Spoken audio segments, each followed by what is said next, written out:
ke akun YouTube Think Tank untuk menonton tayangan ulang seri webinar pertama Koperasi Desa Merah Putih. Baik, studi Koperasi Merah Putih pada seri kedua hari ini akan lebih banyak mengulas Koperasi Desa Merah Putih dari sudut pandang hukum.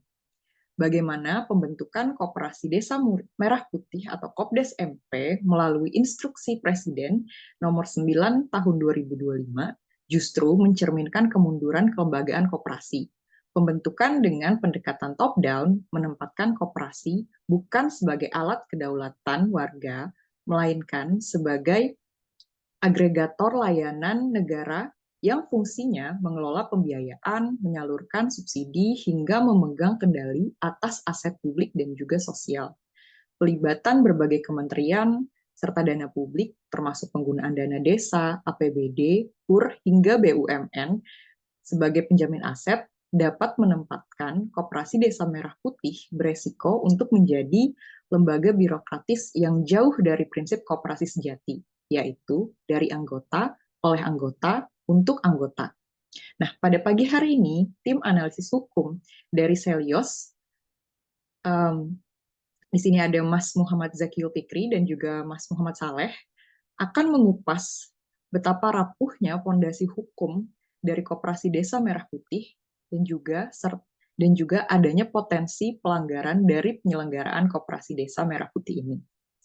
Kemudian pada pagi hari ini juga akan ditanggapi oleh Bapak Ari Syamsuddin Namugur selaku Kepala Desa Warmon, Kokoda, dan juga DPC Abdesi Kabupaten Sorong. Selamat pagi, Pak. Kemudian Bapak Andi Kristianto selaku Kepala Desa Kebon Agung, Kabupaten Pekalongan, dan juga Ketua DPC Abdesi Kabupaten Pekalongan. Selamat pagi, Pak Andi. Yang terakhir, Bapak Pebi Oktavianto selaku Wali Nagari di Sumatera Barat. Selamat pagi, Pak Pebi. Ya. Untuk selanjutnya, saya akan mempersilakan Mas Jakiul untuk memaparkan temuannya. Untuk Zoom meeting, silakan Mas Zakiul. Baik, terima kasih Rani. Ini suara saya tapi terdengar ya? Ya, jelas. Baik, Jelas, Mas. terima kasih ya. Saya izin untuk share screen dulu. Masuk teman-teman? Masuk. Baik, bismillahirrahmanirrahim. Assalamualaikum warahmatullahi wabarakatuh. Selamat pagi Bapak Ibu sekalian. Salam sejahtera untuk kita semuanya. Jadi seperti yang disampaikan oleh Rani tadi bahwa laporan Koperasi Desa Merah Putih dari sisi hukum ini merupakan seri lanjutan dari riset empiris kalau boleh dibilang ya, yang telah dilakukan oleh salah satu DEX atau divisi di Celios pada tanggal Juni yang lalu. Kalau di 4 Juni yang lalu itu fokus kepada survei dan riset-riset empirik daripada penyelenggaraan Koperasi Desa Merah Putih yang digiatkan oleh pemerintah kita sejak awal mula program ini diluncurkan hingga hari ini. Nah, dari hasil riset empirik itu kemudian yang berdasarkan data survei dan perpaduan dengan data-data sekunder yang ada, ditemukanlah beberapa temuan-temuan yang secara hukum menurut kami sangat potensial sekali mengarah kepada ancaman-ancaman hukum yang cukup serius, terutama bagi aktor di level desa, khususnya kepala desa gitu. Nah, jadi Bapak Ibu sekalian, untuk menindaklanjuti temuan dari laporan penelitian yang pertama itu, maka kemudian kami khusus dari DEX Hukumnya Center of Economic Law Studies atau CELIOS mencoba untuk mengurai lebih dalam lagi. Kira-kira dampak hukum apa saja sih yang sangat potensial sekali menyasar proses penyelenggaraan Koperasi Desa Merah Putih ini gitu loh. Ya lagi-lagi terutama karena kami fokusnya adalah studi ini kami sangat fokuskan untuk pembangunan dan pengembangan di desa, maka tentu kami sangat menyoroti aktor-aktor yang berada di desa, khususnya kepala desa gitu. Nah, setidaknya Bapak Ibu sekalian, temuan dari studi ini menunjukkan ada sekitar 18 potensi ancaman hukum yang dapat menjerat aktor di level desa dalam proses penyelenggaraan Koperasi Desa Merah Putih.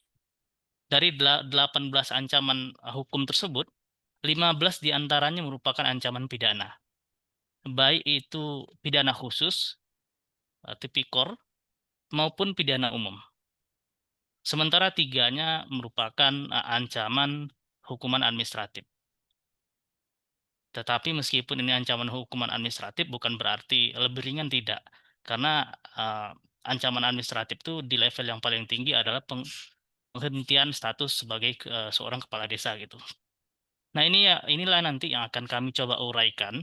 Saya dengan saya dengan Saleh maksudnya, saya akan berbagi poin-poin apa saja yang secara mendalam lagi ya dari aspek-aspek temuan ancaman hukuman ini gitu. Pertama kita mungkin akan bertanya, kenapa kok sih ada potensi ancaman hukuman yang muncul dalam proses penyelenggaraan Koperasi Desa Merah Putih? Bapak Ibu sekalian, kita sadar bahwa pasal 1 dari Undang-Undang Dasar kita membawa konsekuensi bahwa penyelenggaraan pemerintahan di Indonesia ini tidak boleh dilakukan tanpa prosedur peraturan perundang-undangan yang jelas. Kan gitu ya. Negara kita adalah negara hukum yang kedaulatannya berada di tangan rakyat, kan gitu. Oleh karena itu, seringkali kita dibilang sebagai negara hukum yang demokratis, kan gitu, atau negara hukum kesejahteraan. Nah, konsekuensinya dalam negara hukum kesejahteraan itu dikenal adanya prinsip yang namanya uh, Rehmatik het van Bestur. Suatu penyelenggaraan pemerintahan harus didasarkan kepada kewenangan peraturan perundang-undangan yang jelas. Nah, dari kemudian muncul kalau kita menggunakan perspektif ini untuk melihat kondisi pondasi Koperasi Desa Merah Putih hari ini, kita lihat bahwa sesungguhnya pondasi yang dibangun oleh pemerintah kita untuk penyelenggaraan Koperasi Desa Merah Putih itu sangat rapuh sekali. Ini kayak gunung es. Nah, gunung es ini ya, gunung es maksudnya bukan gunung es ya di gletser dan segala macam, tidak, tapi ini seperti semacam gunung es, indah, kokoh kelihatan dari jauh, tapi sesungguhnya dia sangat rapuh sekali dan gampang roboh kalau digoyangkan sedikit saja oleh gempa misalnya gitu. Nah, inilah yang terjadi. Kenapa kok bisa rapuh atau longgar pondasi bangunan dari Koperasi Desa Merah Putih ini? Hal ini dikarenakan dasar pelaksanaan kebijakan daripada Koperasi Desa Merah Putih, yaitu berdasarkan pada instruksi Presiden. Nah, instruksi Presiden ini kita baca khususnya di instruksi Presiden nomor 9 tahun 2025, dia tidak memiliki dasar hukum kewenangan yang diberikan oleh peraturan perundang-undangan. Nah, ini yang kemudian menyebabkan pondasi regulasi pembentukan Kopdes ini menjadi sangat lemah. Sebab yang namanya instruksi Presiden, dia based on discretion power. Dia berdasarkan kewenangan bebas seorang pejabat tata usaha negara, dalam kasus ini adalah Presiden gitu loh.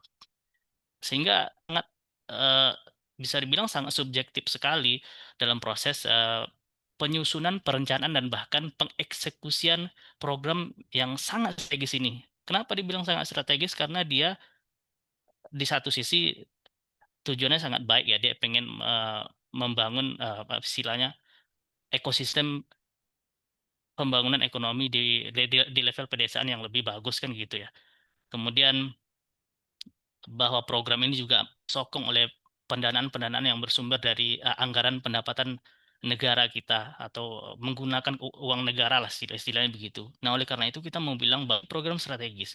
Tapi sayangnya dia menggunakan diskresi atau kewenangan bebas yang berdasarkan subjektivitas seorang presiden. Nah, begitupun turunan-turunannya. Untuk merespon instruksi presiden ini kami sudah menemukan beberapa regulasi-regulasi turunan bawahnya, kebijakan-kebijakan tepatnya. Untuk respon itu muncullah surat edaran dari Menteri Sektoral, Koperasi, Keuangan, dan lain sebagainya itu. Nah, kenapa kok kita bilang bahwa instruksi presiden ini lemah secara hukum tanda petik?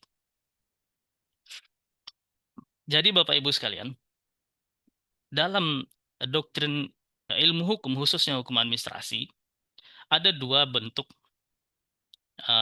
tindakan hukum yang dilakukan oleh pemerintah. dalam menyelenggarakan urusan pemerintahan. Yang pertama kita kenal dengan produknya nanti Beledsrecht. Itu peraturan kebijakan atau kebijaksanaan. Itulah contoh impres, surat edaran, atau petunjuk begitu. Ada yang namanya Wetten atau peraturan perundang-undangan. Undang A, undang-undang B. Kalau dalam kasus ini misalkan undang-undang desa, pemerintahan daerah, dan lain sebagainya. Apa yang menjadi pembeda di antara keduanya? Pertama adalah yang namanya undang-undang, dia dia dia dibentuk melalui prosedural pembentukan peraturan perundang-undangan yang melibatkan wakil kita di DPR. Nah, karena melibatkan wakil kita, itu sangat penting sekali terutama dalam kaitannya pengaturan tata kelola pemanfaatan keuangan negara. Ini sangat penting sekali dalam hal otak-atik kedaulatan rakyat. Karena kalau kita nanti ngomongin tentang kedaulatan desa, itu berkaitan dengan kedaulatan rakyat yang ada di desa. Kalau mau di otak-atik, mestinya kita melibatkan wakil-wakil rakyat kita yang ada di dewan. Nah, oleh karena itu, inilah butuh mengapa kemudian pembentukan kelembagaan dan pengalokasian anggaran keuangan negara untuk desa itu harusnya diatur melalui undang-undang itu, bukan instruksi presiden yang berdasarkan kebijaksanaan tadi. Berbeda dengan kebijaksanaan, secara prosedural dia tidak dibentuk melalui mekanisme yang melibatkan keterlibatan. Jangankan kita sebagai warga negara biasa, wakil kita aja nggak akan dilibatkan karena dia berdasarkan kewenangan bebasnya seorang dalam kasus ini presiden, pejabat tata usaha negara secara umumnya. Kemudian yang kedua, karena Impres ini bukan produk peraturan perundang-undangan, dia bukan web tadi, maka dia nggak bisa diuji secara rehmatik, dia nggak bisa webmatik, sorry, tidak bisa diuji secara webmatik atau judicial review, nggak bisa. Kita nggak bisa melakukan pengujian karena dia nggak masuk dalam hierarki peraturan perundang-undangan. Nah, kemudian yang namanya aturan kebijakan, impres, surat edaran, petunjuk, dia memang diperuntukkan untuk umum, tapi dia mengikatnya di internal. Sehingga kurang fair. Lagi-lagi ini nggak fair dari sisi hukum, sebab dampaknya adalah sangat sekali, tetapi dia diatur secara eksklusif begitu. Nanti kita akan lihat mengapa kok ini jadi tidak bagus jadinya. Ditambah juga ini tidak ada mekanisme pengawasan publik kalau di dalam proses pembentukan dan pengeksekusian yang namanya Beledsrecht tadi atau peraturan kebijakan. Berbeda dengan peraturan perundang-undangan, ada ruang pengawasan oleh publik dalam proses penyusunan maupun penyelenggaraannya atau politik hukum pelaksanaannya gitu. Makanya dikenal dengan istilah meaningful participation sebagai salah satu syarat dalam proses pembentukan peraturan perundang-undangan. Ini penting, ini menjadi pembeda. Nah, setelah kami kaji lebih dalam, Bapak Ibu sekalian, kami menemukan bahwa bangunan dari sekian belets yang tadi kami tampilkan, kami menemukan potensi bahwa dalam proses penyelenggaraan Koperasi Desa Muara Putih dari segi pondasinya, nah, sangat berpotensi sekali menimbulkan masalah hukum, terutama apa? Ultra vires, tindakan yang melampaui kewenangan, penyalahgunaan wewenang, dan bahkan juga ada potensi maladministrasi. Nah, kami kasih salah satu kasus apa? Surat edaran Menteri Keuangan yang barusan dirilis, yang meminta kepada desa kalau mau dicairkan termin kedua di dana desanya, dia harus sudah memastikan terlebih dahulu dibentuk yang namanya Koperasi Desa Merah Putih. Dan dana desa itu nanti minta untuk kemudian dijadikan sebagai modal awal dalam penyelenggaraan Koperasi Desa Merah Putih. Kalau kita tarik ini surat edaran ini kembali di dalam logika berpikir daripada peraturan perundang-undangan yang ada, undang-undang tentang desa, kemudian undang-undang pemerintahan dan undang-undang tentang keuangan negara, maka sebetulnya tidak boleh nih, tidak ada kewenangan secara spesifik yang membolehkan Menteri Keuangan untuk mengintervensi melalui surat edaran itu. Nah, ini yang kita sebut sebagai ultra vires. Kewenangan dia tuh sudah dilimitasi oleh undang-undang, tapi kemudian dilampaui oleh. Nah, Nah, lagi-lagi ini potensi terjadi pelanggaran-pelanggaran hukum. Sorry, ini suara ada yang belum keluar katanya ya. Halo, tes. Sudah jelas, Mas Fikri. Jelas ya, oke. Saya lanjutkan ya Bapak Ibu.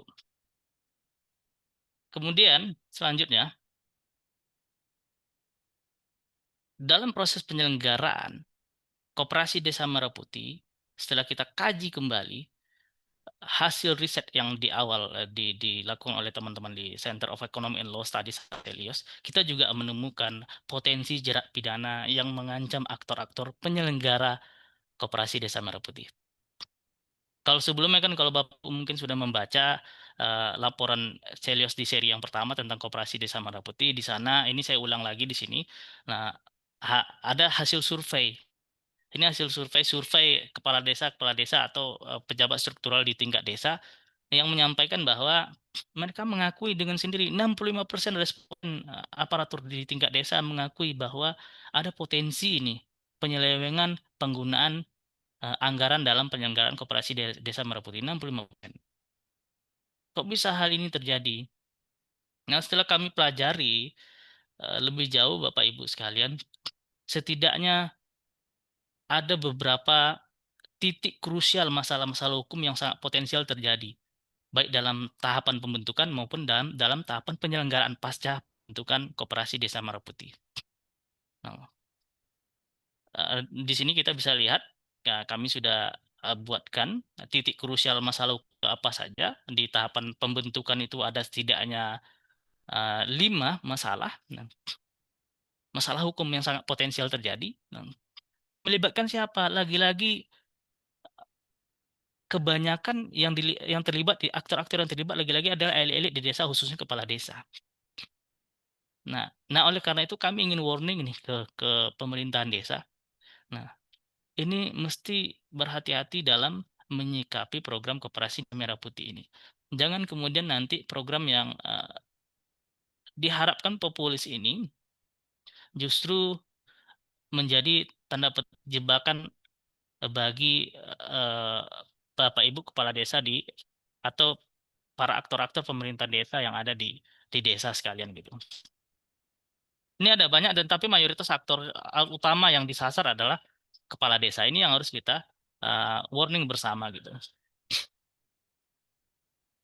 Nah, dari sekian banyak tadi ya titik krusial masalah hukum yang muncul baik dalam tahapan pembentukan maupun dalam tahap eksekusi dari Koperasi Desa Merah Putih atau penyelenggaraannya nanti, maka kami melihat tipologi atau macam-macam jenis-jenis tindak pidana khususnya pidana korupsi ya yang masuk dalam norma-norma tindak hukum undang-undang tindak pidana korupsi.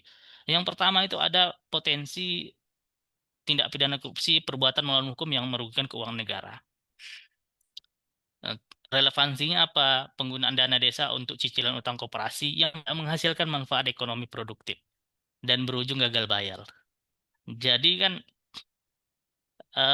Koperasi Desa Merah Putih ini akan diberikan tanda petik insentif tapi bentuknya utang 3 hingga 5 miliar ya.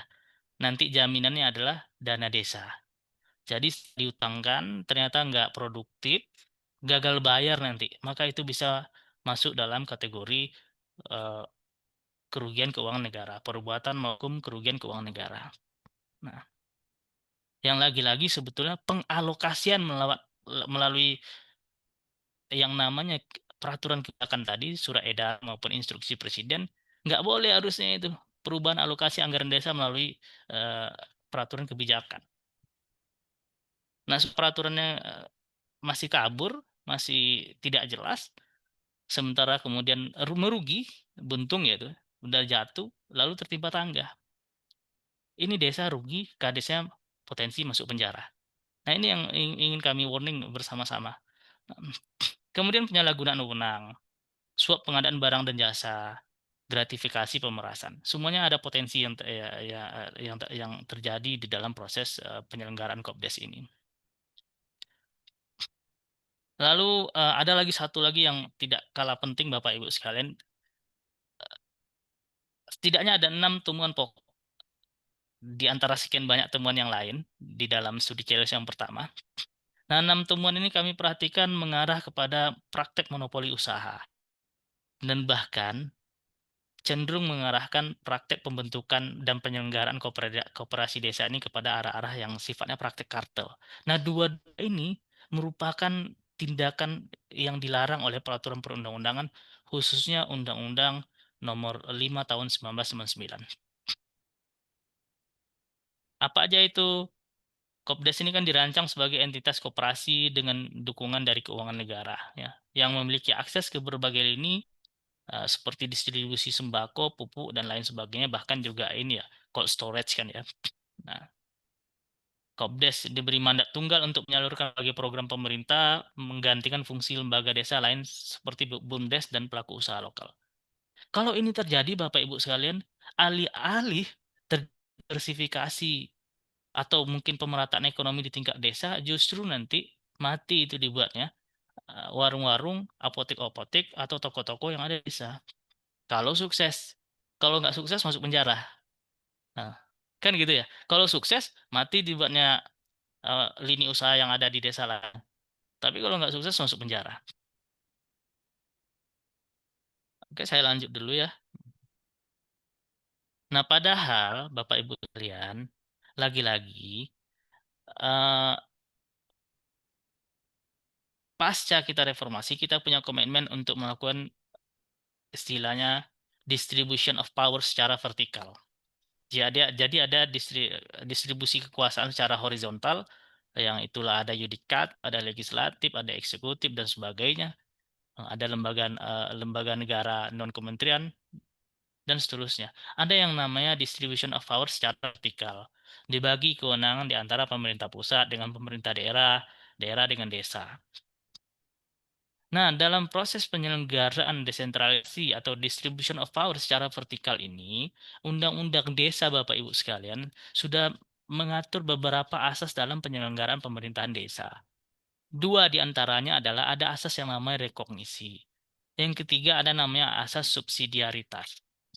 Nah, melalui dua asas ini sesungguhnya tata kelola pemerintahan desa itu tidak boleh diintervensi oleh pemerintah pusat maupun pemerintah di daerah. Nggak boleh diintervensi, karena masing-masing desa punya ciri khas, punya hak asal-usul, punya kepentingan prioritas yang berbeda-beda. Tidak boleh kemudian diseragamkan. Jadi kesimpulannya adalah sejauh ini Bapak Ibu sekalian, ini lagi-lagi ya, Koperasi Desa Murah Putih ini tujuannya bagus, ideal. Ingin menjawab masalah-masalah pertumbuhan perekonomian di tingkat desa. Tapi dengan form yang ada saat ini, dengan model regulasi yang ada saat ini, dan apa istilahnya, kewenangannya harusnya tidak boleh imperatif peraturan kebijaksanaan ini, tapi justru kok sangat ini sekali ya, sangat mengikat sekali itu. Sementara desa kita yang sangat heterogen ini dipaksa untuk kemudian menjadi satu wajah gitu dalam bentuk dalam wujud nanti Koperasi Desa Merah Putih. Nah, yang terjadi kemudian adalah masalah-masalah pertumbuhan dan perkembangan ekonomi yang ada di desa. Jadinya nanti bagaimana ya kita mau bilang ya? Ini barang terapung-apung tapi nggak hanyut dia, terendam tapi nggak basah. Artinya Koperasi Desa Murah Putih ini nggak menjawab sebetulnya akar persoalan yang terjadi di desa. Justru potensi menjurumuskan aktor-aktor pelaksana pemerintahan, urusan pemerintahan di level desa ke dalam ranah-ranah nanti tindak pidana atau sanksi administratif gitu. Ini warning kami. Saya pikir itu untuk pengantar dulu. Terima kasih. Saya kembalikan ke Rani. Baik, terima kasih Mas Zakio untuk materinya. Menarik ya yang dipaparkan oleh Mas Zakio tadi, bahwa dari jauh Koperasi Desa Merah Putih ini seperti gunung es gitu, terlihat indah tapi rapuh ternyata hanya dengan sedikit guncangan. Ya, untuk selanjutnya saya persilahkan Mas Saleh untuk memaparkan mengenai risiko hukum dari pembentukan koperasi merah putih. Silakan Mas Saleh. Baik, terima kasih Mbak Rani. Sebelumnya suara saya apakah jelas? Oke, baik teman-teman sekalian, Bapak Ibu dari beberapa perangkat desa dan rekan-rekan jurnalis yang hadir pada webinar pagi hari ini. Pada bagian kedua ini, saya akan mengurai beberapa problem hukum dari sisi pembentukan Kopdes, kemudian apa saja potensi mobilisasi Kopdes bagi sebuah gerakan politik dan beberapa problem-problem hukum lain yang terkait. Yang pertama, Bapak Ibu sekalian, kalau kita cermati pembentukan Kopdes ini dari sisi hukum memang ada beberapa masalah yang cukup krusial yang membuat dia bisa bermasalah. Katakanlah sampai hari ini kalau kita melihat tidak ada satupun kajian yang dirilis oleh pemerintah untuk menjelaskan dasar pembentukan dari koperasi desa ini. Baik itu teman-teman kepala desa, kemudian NGO, masyarakat sipil, kampus, ya, publik umum itu tidak menerima satupun naskah kajian mengenai pembentukan koperasi desa ini. Dan kebanyakan teman-teman di kepala desa ya rata-rata disuruh nonton video, kemudian dikasih instruksi, lalu diminta untuk membentuk koperasi desa di level daerah. Ini tentu sangat bermasalah secara hukum. Kalau kita mengacu ketentuan Undang-Undang 30 tahun 2014 tentang administrasi pemerintahan, di sana diatur mengenai adanya asas umum yang baik dalam penyelenggaraan pemerintahan. Dan AUPB ini menjadi kewajiban, ya, karena setiap keputusan, setiap kebijakan wajib berdasarkan pertimbangan yang cermat, pertimbangan yang matang berdasarkan ketentuan hukum. Nah, apabila sebuah kebijakan tanpa didasari atas kajian saintifik yang memadai, maka sangat memungkinkan pembentukan Kopdes ini berpotensi melanggar prinsip kehati-hatian, ya, asas-asas umum penyelenggaraan pemerintahan, ya, dan tidak memiliki dasar objektivitas yang kokoh. Itu yang pertama. Terus yang kedua, ada masalah dari sisi keterbukaan informasi publik, ya. Kalau kita cermati ketentuan Undang-Undang 14 2008 tentang keterbukaan informasi publik, dalam pasal 3 huruf A itu disebutkan ada jaminan bagi masyarakat, bagi warga negara untuk mengetahui setiap program yang dirancang oleh pemerintah, baik dari sisi perencanaan, ya, pembuatan kebijakan, sampai pada proses pengambilan, bahkan sampai pada tahap evaluasi. Nah, sedangkan kalau kita cermati, Koperasi Desa Merah Putih ini tanpa perencanaan, karena ini kalau kita cermati pun dalam program Astacita yang diusung oleh pemerintah Prabowo Gibran, di sana tidak ada ketentuan yang eksplisit yang mengaitkan pembentukan Koperasi Desa Merah Putih. Kemudian belakangan muncul di 3 bulan pertama pemerintahan. Nah, ini juga sangat mengkhawatirkan dan proses perumusan kebijakan yang tidak melibatkan publik ini sangat rentan, ya, sangat rentan dan sangat bertentangan dengan prinsip keterbukaan informasi publik dan partisipasi publik yang diatur oleh Undang-Undang Keterbukaan Informasi Publik. Ini yang kami khawatirkan. Kemudian yang ketiga, ada masalah dari sisi pelayanan publik, ya. Undang-Undang 25 tahun 2009 tentang pelayanan publik dalam pasal 39 ayat 1 itu dijelaskan dengan sangat baik ada peran serta masyarakat dalam penyelenggaraan pelayanan publik, mulai sejak penyusunan sampai pada pemberian penghargaan, apresiasi, evaluasi, dan seterusnya. Tetapi seluruh instrumen hukum dan program Kopdes ini disusun tanpa melibatkan masyarakat karena semua sifatnya adalah instruksi, sifatnya surat edaran, ya, sifatnya petunjuk, juknis dan sebagainya. Jadi tidak ada sanggahan yang praksis bisa kita berikan. Nah, maka pembentukan Kopdes menjadi sangat tidak akuntabel dan tidak responsif terhadap kebutuhan masyarakat dan sangat rawan juga terjadi maladministrasi karena juga tidak ada ruang bagi kita dalam proses perumusan kebijakan yang berbasis pelayanan publik yang bisa diakses. Ini menjadi catatan yang ketiga. Kemudian catatan yang keempat, ya, tentu ini khusus berkaitan dengan Undang-Undang Koperasi sendiri ya. Undang-Undang 2592 tentang perkoperasian. Di sana diatur dalam pasal 1, pasal 2, pasal 5. Di sana disebutkan bahwa koperasi itu adalah ekonomi kerakyatan dan kekeluargaan ya, basisnya. Dan prinsip koperasi itu terbuka, demokratis, adil, pelembagaannya juga sangat terbuka dan strukturnya pun telah dilimitasi pengaturannya oleh undang-undang. Bahkan kalau kita cermati Undang-Undang Cipta Kerja itu tidak melakukan perubahan yang signifikan terhadap Undang-Undang Koperasi. Dia hanya merubah mengenai syarat pendirian. Artinya secara prinsip ketentuan dari Undang-Undang 2592 ini masih berlaku. Tetapi apa realita yang kita temukan dalam proses pembentukan Kopdes ini? Inisiasi Kopdes ini pertama dia datang dari pemerintah pusat, bukan datang dari masyarakat. Karena sifatnya diinstruksikan untuk dilakukan. Nah, ini kan bertentangan dengan prinsip keterbukaan demokrasi musyawarah yang menjadi hakikat dan prinsip dasar dari penyelenggaraan koperasi. Nah, tapi hari ini koperasi adalah sifatnya instruksi langsung dari pemerintah pusat. Itu yang menjadi catatan yang cukup krusial yang kalau kita bisa perhatikan. Kemudian pembentukan Kopdes juga bersifat wajib. Kenapa disifat wajib? Karena diikuti dengan perintah dan hukuman secara tidak langsung. Apabila desa tidak membentuk Kopdes, maka pencairan dana desa tahap kedua itu bisa tertahan, dan ya, yang paling signifikan juga itu adalah dalam instruksi, surat edaran dan Permendagri serta beberapa peraturan-peraturan menteri yang dirilis itu kebanyakan memang anjurannya untuk dibentuk memang. Jadi tidak ada opsional untuk tidak dibentuk. Bahkan mekanisme pengambilan keputusan melalui musyawarah khusus desa itu pun uh, termnya itu jelas adalah membentuk. Tidak ada opsi untuk tidak membentuk.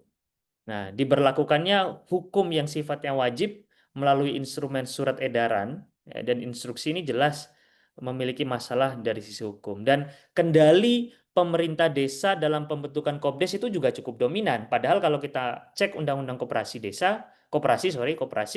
ya kendali itu kan berbasis pada anggota, bukan berbasis pada perangkat desa. Dan komposisi Kopdes yang berlaku dalam instruksi ini dengan Undang-Undang Koperasi itu berbeda ya komposisinya. Kalau Kopdes ini strukturnya sudah ditentukan, misalkan Kades secara ex officio merangkap menjadi pengawas, misalkan ketua pengawas dan beberapa ketentuan-ketentuan lain gitu. Ini kan jelas bertentangan karena komposisinya sudah diajekkan, sudah dibuat seragam ya. Dan jenis usaha yang berlaku juga telah ditetapkan. Apa saja jenis usaha yang akan ditetapkan oleh pemerintah pusat. Meskipun di sana disebut akan ada opsi lain. Tetapi kan prinsip dasar koperasi tidak demikian. Jadi tidak ada keharusan menentukan jenis usaha tertentu. Ini kan menjadi problem yang cukup krusial kalau kita perhatikan undang-undang koperasi. Kemudian dari sisi undang-undang desa juga ada cukup masalah yang serius ya teman-teman sekalian dari sisi pembentukan. Baik itu Undang-Undang 6 2014 tentang desa dan PP 11 tahun 2021 tentang BUMDes. Apa saja masalahnya di sana? Pertama, pembentukan Kopdes ini berpengaruh pada dana desa tadi. Sedangkan kalau kita cermati pasal 67, pasal 71, pasal 87, desa itu punya hak untuk memperoleh pendanaan. Jadi karena dana itu hak desa, jadi tidak boleh ada barrier to entry terhadap akses mereka untuk memperoleh dana desa. Ini kan ada barrier yang ditetapkan oleh pemerintah bahwa Anda kalau belum buat Kopdes, dana desa nggak bisa dicairkan. Padahal itu hak desa harusnya. Tidak perlu dong harus ada syarat semacam itu. Dan pendapatan desa itu juga oleh undang-undang ditetapkan juga dari APBN. Dan dan BUMDes itu juga dikelola dengan keuangan masyarakat, itu juga diatur dalam undang-undang desa. Ini membuat struktur Pemdes itu dimasukkan ke dalam Kopdes, dan dana desa itu untuk menjamin program Kopdes ini juga menjadi problem yang cukup signifikan kalau kita cermati.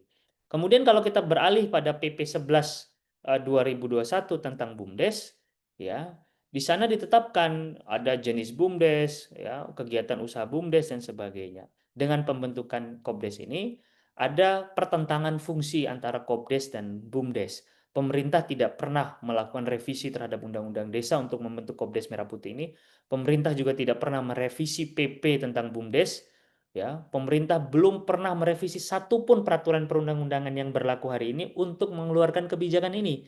Tetapi melalui instrumen instruksi, ya, surat edaran dan sebagainya ini, berbagai ketentuan hukum yang berlaku secara existing itu dirubah sepenuhnya. Maka pembentukan Kopdes yang top down ini tentu apa namanya dengan penanggung jawab dan struktur yang sangat dipusatkan oleh pemerintah pusat, dan ini bertentangan dengan prinsip otonomi desa dan mengganggu fungsi kelembagaan desa. Dan ketika dana desa digunakan sebagai jaminan program Kopdes MP, jelas muncul risiko pengalihan fungsi fiskal tanpa dasar hukum yang jelas, yang tadi dijelaskan oleh Mas Fikri di awal bahwa sangat fungsi ada sangat mungkin potensial ada problem hukum mengenai korupsi di sana. Dan fungsi Kopdes MP yang menyerupai BUMDes ini namun tidak diatur dalam undang-undang desa itu jelas menyebabkan konflik kelembagaan yang dapat menimbulkan dualisme peran, ketidakefisienan program, serta membingungkan struktur pemerintahan di level desa. Ya, meskipun ada beberapa kepala desa mengklaim ya tidak masalah, nanti BUMDes dan Kopdes akan berjalan memiliki peran yang masing-masing. Tapi kalau Anda cermati PP 11 2021 dan struktur Kopdes yang hari ini dibentuk oleh pemerintah itu sama sebenarnya, tidak ada bedanya. Jadi pemerintah sendiri melanggar ketentuan Undang-Undang Desa dan melanggar ketentuan PP 11 2021 dengan membentuk Kopdes.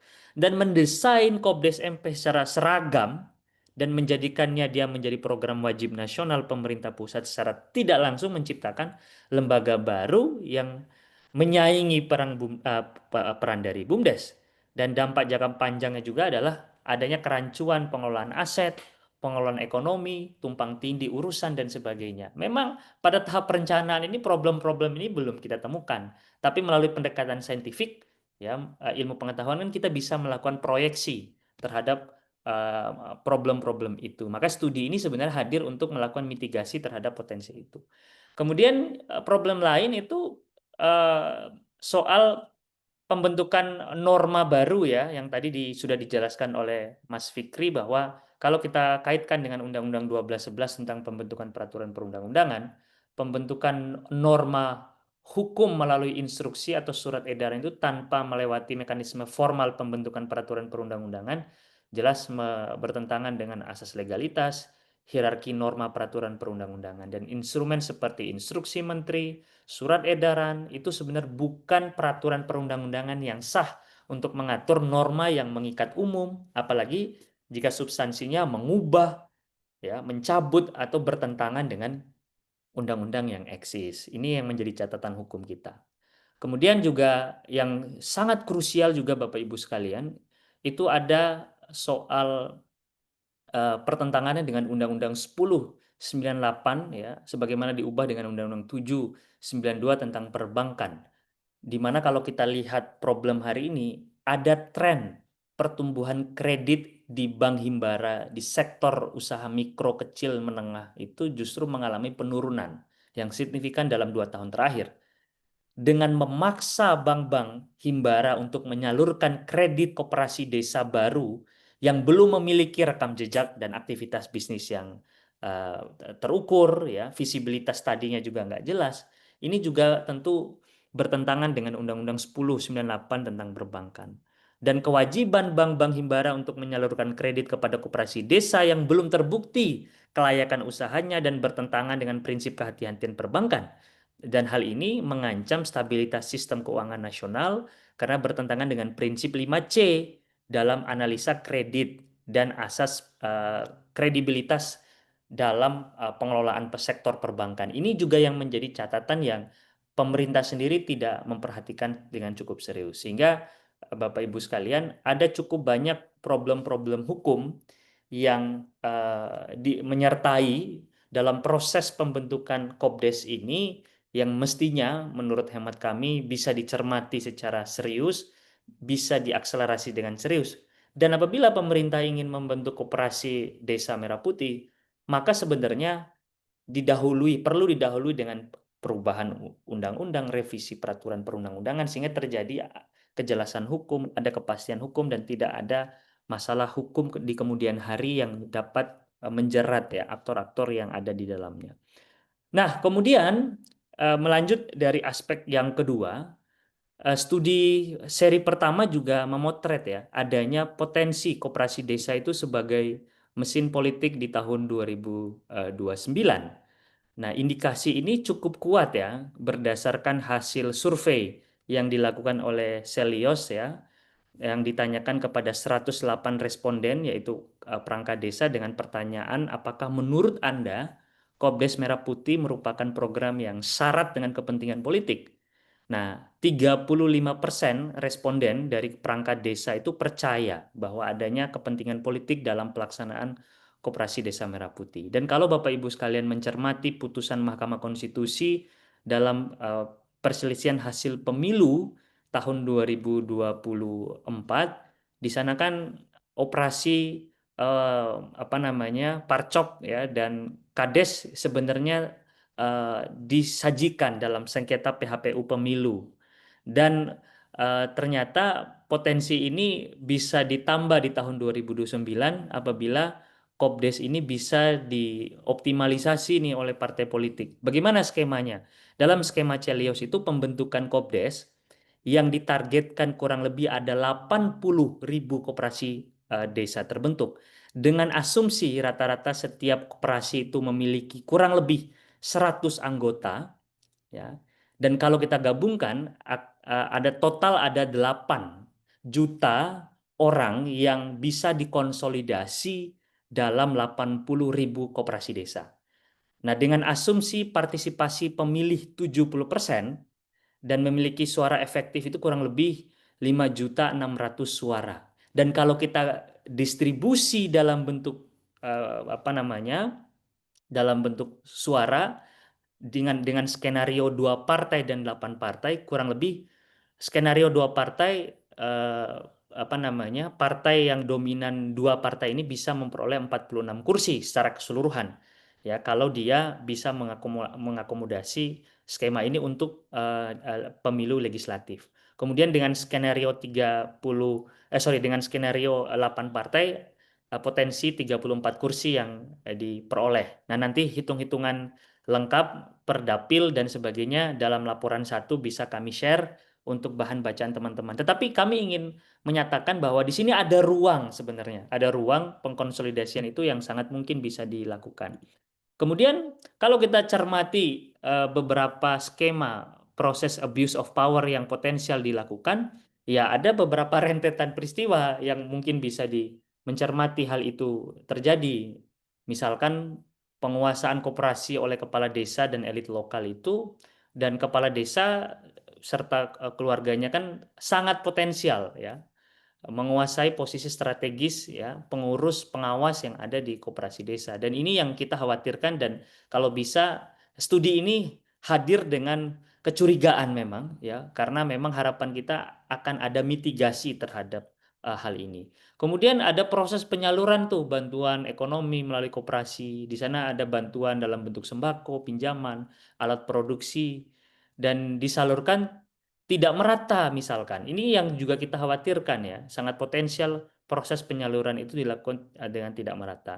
Dan ketergantungan ekonomi warga terhadap koperasi itu juga membuat warga kesulitan mencari alternatif dukungan ekonomi. Nah, dan koperasi nantinya akan menjadi salah satu-satunya akses bantuan yang bisa dikonsolidasi dan pembentukan loyalitas politik ya. Misalkan bantuan diiringi oleh himbauan mobilisasi keuangan, atau bantuan ini datang dari Kades, jangan lupa dukung si A, si B, si C ya. Jaringan relawan politik terselubung ini juga yang kita juga khawatirkan, dan dominasi elektoral dalam pemilu 2029 ini sangat mungkin apabila ini terjadi. Dan ini juga masuk dalam skema TSM yang diatur dalam Undang-Undang Pemilu ya, terstruktur, sistematif, dan masif ya. Kenapa disebut terstruktur? Karena dikelola langsung oleh kepala desa dan perangkat yang memiliki jabatan formal. Kenapa disebut sistematis? Karena melibatkan jaringan koperasi sebagai saluran distribusi bantuan. ya, dan kaderisasi politik dari level lokal sampai meluas ke berbagai wilayah. Kenapa disebut masif? Ya karena dilakukan di berbagai desa, jangka waktu yang panjang, dan ini yang menjadi kekhawatiran kami. Dan memang sengaja studi ini menempatkan asumsi TSM dalam konsolidasi politik untuk memitigasi resiko-resiko ini yang muncul di kemudian hari. Kemudian yang terakhir, kami ingin menyoroti soal problem. Kenapa kemudian musyawarah desa khusus untuk membentuk Kopdes ini juga bermasalah? Karena kalau kami baca Undang-Undang Desa, baca Permendes nomor 16 tahun 2019 tentang musyawarah desa, kami tidak menemukan itu istilah musyawarah desa khusus itu. Undang-undang itu hanya menyebutkan musyawarah itu ada dua, ada musyawarah terencana dan ada musyawarah insidental. Musyawarah terencana itu ya diatur dalam RKP desa, dan perencanaan musyawarah desa itu sebagaimana diatur ya meliputi rencana kegiatan yang sudah terencana. Sedangkan musyawarah insidental ya merupakan musyawarah yang dilakukan sesuai dengan kebutuhan masyarakat.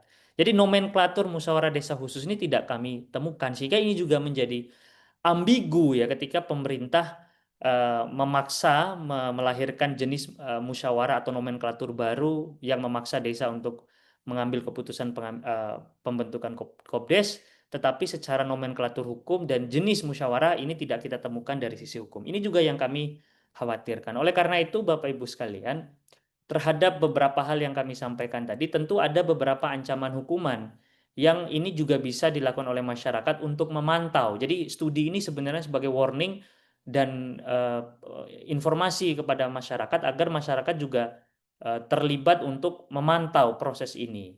Misalkan ya dengan modus penggunaan fasilitas pemerintah, tempat ibadah, termasuk Kopdes sebagai tempat mobilisasi itu juga tentu ada ancamannya menurut Undang-Undang Pemilu. Kalau kita baca pasal 280 ayat 1 huruf H, pasal 521 Undang-Undang Pemilu itu penggunaan fasilitas pemerintah, tempat ibadah, sekolah, kampanye, untuk kampanye termasuk Kopdes itu juga merupakan tindak pidana pemilu yang bisa dijerat penjara maksimal 2 tahun dan denda maksimal 24 juta. Ini juga warning yang kami sampaikan bahwa politik uang juga ya dalam Undang-Undang Pemilu pasal 523 itu juga ada ancamannya, keterlibatan ASN, kepala desa, perangkat desa dalam kampanye itu juga diancam oleh pidana pemilu ya.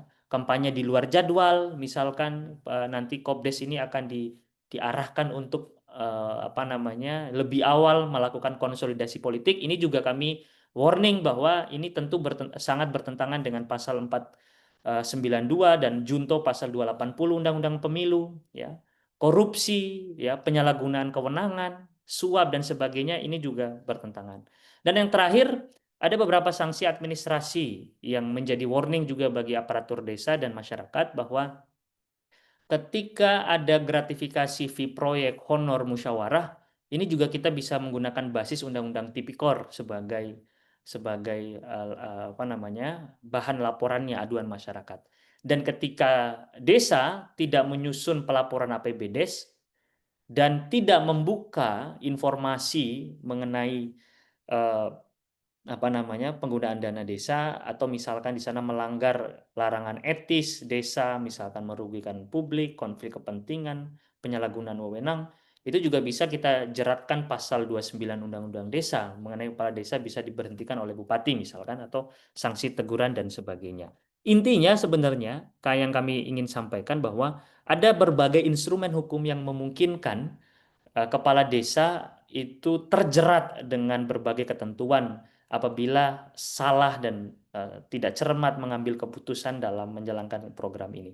Tapi di lain sisi juga kami ingin mengingatkan pemerintah pusat sendiri dalam proses pembentukan Kopdes ini juga tidak melalui proses hukum yang clear, sehingga ada cukup banyak celah-celah hukum yang memungkinkan pemerintah pusat bermasalah di kemudian hari ketika akan menjalankan koperasi desa ini. Selebihnya mungkin itu yang bisa kita sampaikan. Nanti kita akan meminta tanggapan dari teman-teman kepala desa yang terlibat di dalam program ini. Terima kasih. Assalamualaikum warahmatullahi wabarakatuh. Baik, terima kasih Mas Saleh. Tadi Mas Saleh dan juga sebelumnya Mas Zakio sudah memaparkan ya bahwa banyaknya potensi dan ancaman pelanggaran dari pembentukan Koperasi Desa Merah Putih ini. Mas Saleh menyampaikan bahwa pembentukan Koperasi Desa Merah Putih yang top down, di mana kendali dipegang oleh perangkat desa, sudah diatur oleh pemerintah pusat, bahkan jenis usahanya saja itu sudah menyalahi Undang-Undang Koperasi. Kemudian juga memaksa bank himbara menyalurkan kredit juga bertentangan dengan Undang-Undang Perbankan. Nah, yang menarik ketika disampaikan bahwa pembentukan Kopdes juga mengganggu hak desa dalam pengelolaan dana desa, di mana sebelumnya Mas Zaki bilang bahwa termin kedua dana desa saja itu sudah harus ada surat edaran yang memastikan bahwa Koperasi Desa Merah Putih ini sudah terbentuk apa belum begitu. Nah, untuk selanjutnya kita akan menuju penanggap, di mana penanggap pertama merupakan Kepala Desa Warmon Kokoda dan juga DPC Abdesi Kabupaten Sorong, Bapak Ari Samsudin Namugur. Bapak, apakah sudah ada di ruangan Zoom? Pak Ari?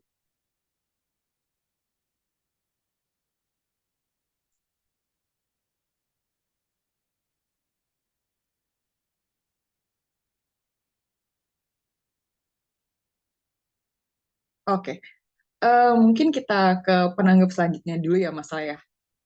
Jadi selanjutnya kita ke Bapak Andi Kristianto selaku Kepala Desa Kebon Agung Kabupaten Pekalongan dan juga Ketua DPC Abdesi Kabupaten Pekalongan. Pak Andi, apakah sudah di ruangan Zoom?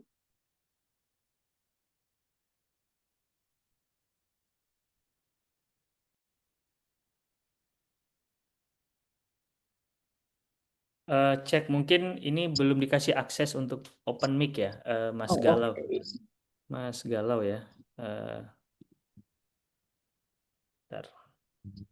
Cek Mas Galau bisa dibantu akses untuk mic ya.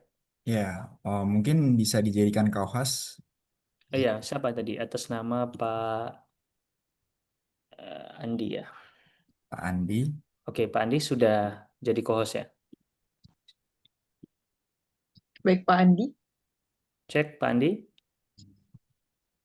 Ya, baru bisa masuk. Saya baru mau telepon. Oke. Ya, selamat siang.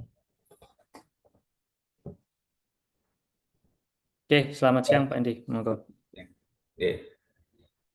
Makasih Pak Saleh sudah bisa masuk nih. Mungkin teman saya yang dari Papua juga kendala yang sama kayak gitu. Tadi kena protek jadi tidak bisa masuk kayak gitu. Gitu Pak Saleh. Halo? Suara saya dengar nggak Pak Saleh? Masuk Pak, masuk. Ya. Oke. Ya, silakan Rani dibantu untuk diarahkan. Baik, oke Mas. Baik, Pak Andi, tadi kan sudah dijelaskan ya bahwa bagaimana pembentukan Koperasi Desa Merah Putih ini melalui instruksi Presiden nomor 9 tahun 2025 itu sifatnya sangat top down begitu. Jadi mungkin bisa diceritakan sedikit gitu bagaimana perjalanan pembentukan Koperasi Desa Merah Putih yang ada di desa. Apakah sejauh ini masyarakat itu dilibatkan, kemudian siapa saja nih pihak-pihak yang terlibat dalam pembentukan dari inisiasi hingga pengelolaan Koperasi Desa Merah Putih. Silakan Pak Andi. Ya, terima kasih untuk waktunya Mbak Rani, Bu Rani. Jadi ini kita bicara untuk Koperasi Desa Merah Putih di Desa Kebun Agung.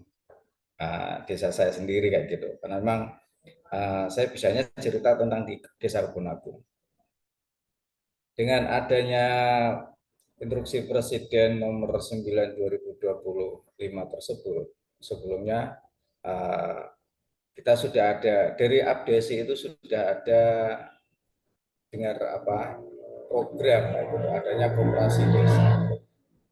Terus dilanjut dengan adanya Inpres tersebut, kita Desa Kebun Agung itu melakukan sosialisasi di tiap dusun kayak gitu.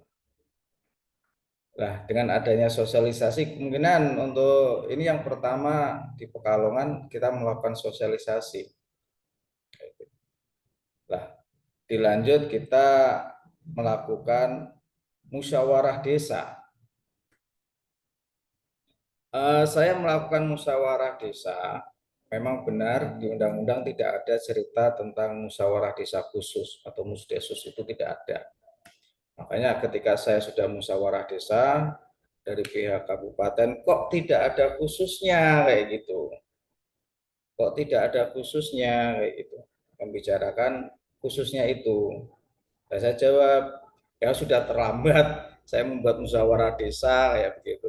Dan juga saya cari-cari di Undang-Undang Nomor 6 dan revisinya itu tidak ada menceritakan tentang kekhususan untuk musyawarah desa khusus tersebut kayak gitu.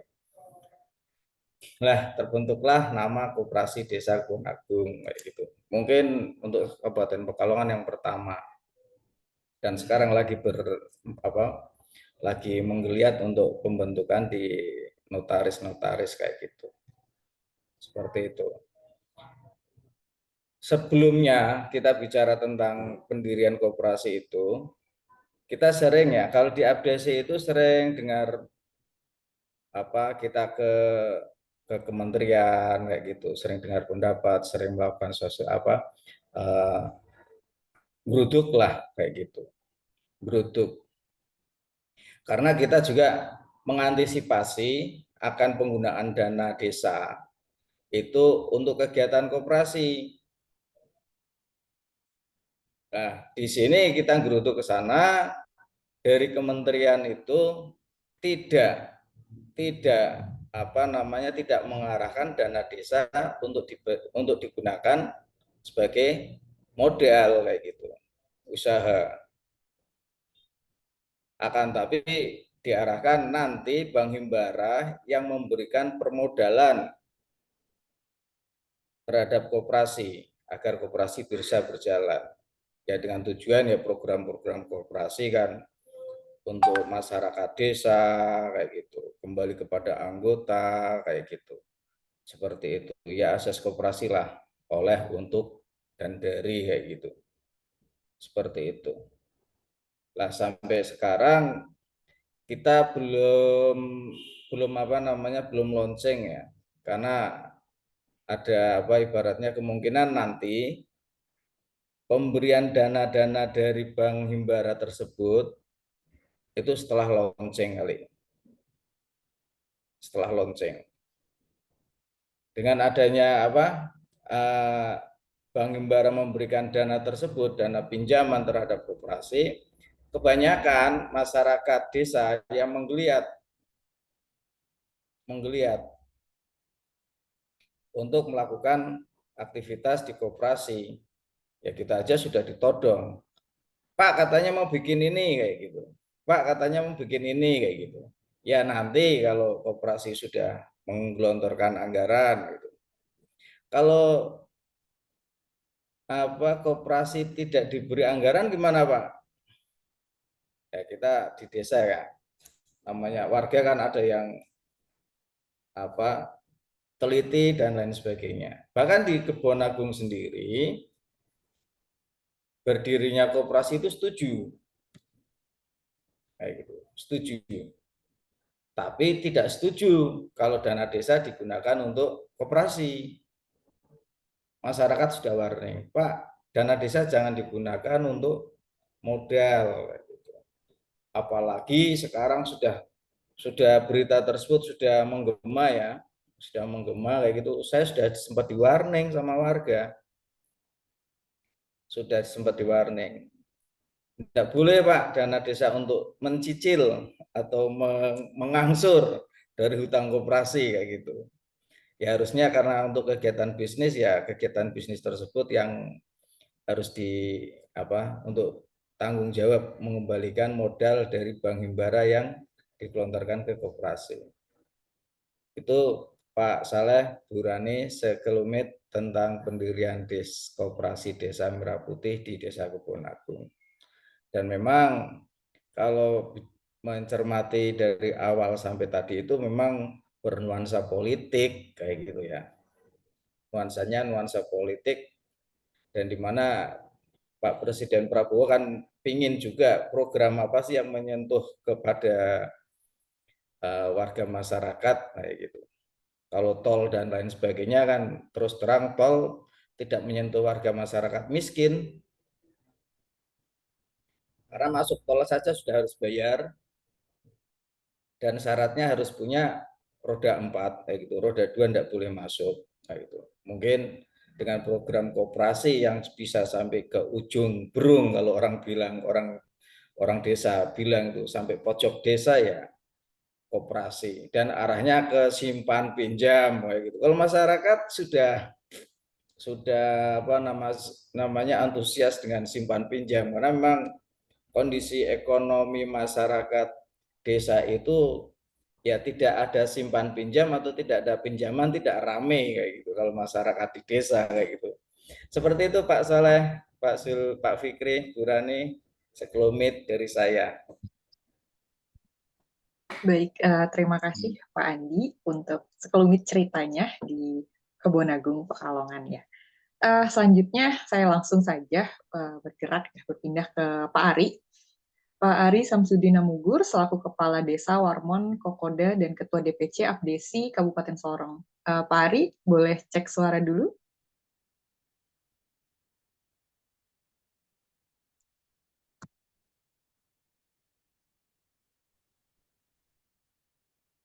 Pak Ari? Belum masuk ya suaranya Pak Ari? Iya, masih di mute. Boleh dicoba bantu unmute mungkin ya. Tapi sudah dijadikan co-host kan? Sudah. Sudah. Oke. Halo Pak Ari. Cek suaranya belum masuk. Pak Ari agak jauh ya masih di Sorong, jadi mungkin ada terkendala. Oke. Mungkin kita Belum bisa masuk, Pak Ari. iya, belum bisa masuk, Ya. Mas. Pak Ari banyak fansnya nih dari Universitas Muhammadiyah Yogyakarta ini. Pak Ari videonya sudah kelihatan, mic-nya belum on. Ya. Boleh tes, Pak Ari? Wah, suaranya belum kedengaran ya. Sudah di-unmute, tapi belum kedengaran suaranya.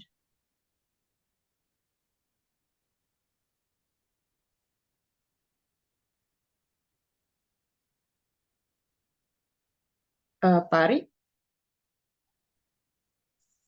Oke, Pak Ari mungkin terakhir aja kali ya. Nanti Oke. Pak Febi dulu. Oke. Kalau begitu kita ke Pak Bebi ya sekarang. Pak Pebi Oktavianto selaku Wali Nagari di Sumatera Barat. Pak Pebi boleh cek mic dulu? Oh, baik. Sudah terdengar, Mbak? Iya, sudah jelas. Pak Pebi, terima kasih. Pak Pebi, di sini kan tadi ada potensi ancaman hukuman nih. 15 diantaranya adalah tindakan pidana gitu. Nah, apakah gitu ada mekanisme atau akuntabilitas untuk transparansi dalam pembentukan koperasi desa merah putih ini? Gitu, Pak Febi. Baik.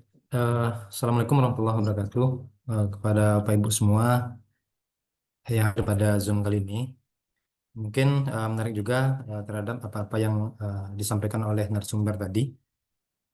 Bahwasannya pembentukan koperasi desa merah putih ini merupakan suatu hal yang kami dari pemerintah desa atau nagari sama-sama takut akan 18 ancaman tadi yang disampaikan oleh moderator pertama, yang diantaranya adalah 15 di pidana dan 3 di administratif. Namun tentu kami di pemerintah desa atau pemerintah nagari di Sumatera Barat tetap menunggu juknis yang disampaikan atau diberikan oleh dinas-dinas terkait atau kementerian terkait melalui dinas yang ada di kabupaten. Namun seperti yang kami sampaikan pada kesempatan dahulunya, yang kami takutkan dan kami cemaskan dari pemerintahan negara itu adalah bagaimana nanti dana desa merupakan sebagai jaminan untuk pencicilan dana koperasi desa Merah Putih. Tentu ini merupakan hal yang sangat kami khawatirkan di pemerintah nagari atau pemerintah desa dan juga oleh masyarakat desa lainnya. Mengapa kami sampaikan hal demikian? Karena dana desa ini sangat berguna sekali bagi kami di pemerintah terendah atau di ujung tombak pemerintah di Republik Indonesia ini. Karena melalui dana desa itu bisa kita mengakomodir seluruh keinginan-keinginan masyarakat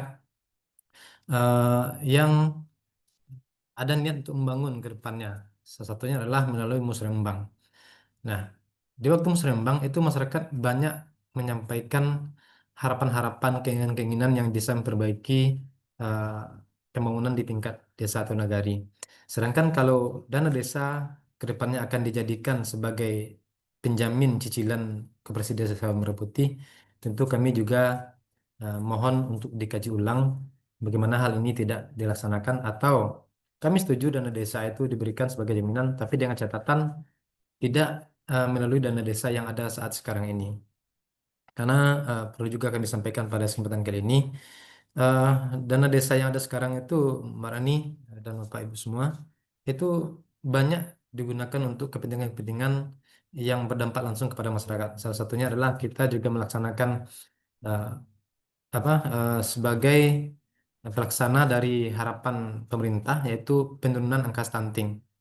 Nah, ketika dana desa sudah dijadikan sebagai jaminan, otomatis kami di desa tidak bisa lagi membantu untuk pengentasan masalah stunting.